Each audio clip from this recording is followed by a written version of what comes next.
Hello, in this video, we will look at immutable objects versus mutable objects.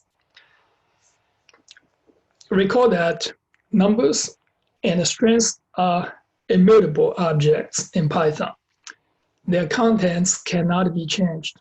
When passing an immutable object to a function, the object will not be changed. However, if you pass a mutable object, such as a list, to a function, the contents of the object may change.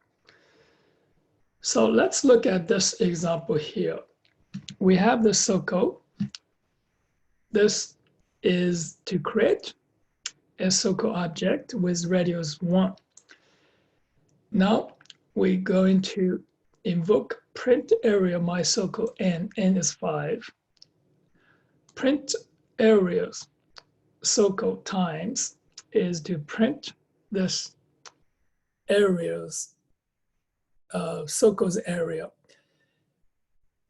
This is the output. So you have radius 1, the area, radius 2, the area, and 3, 4, 5, the areas.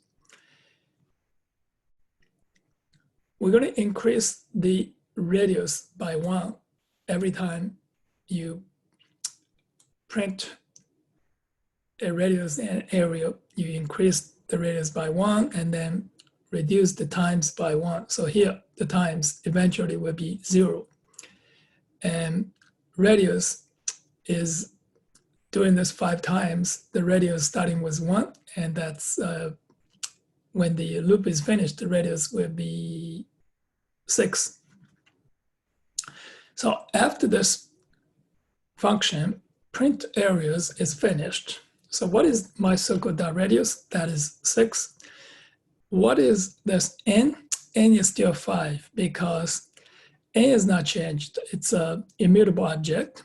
And inside this function, you increase the time, you decrease the time. So that time, every time you decrease it, you change it to create a new object. And this circle is still the same object. Inside, the radius is changed. So the circle is a mutable object, and thus integer is immutable. Circle is mutable, integer is immutable. So that is all for this section on immutable objects versus mutable objects. See you on the next video.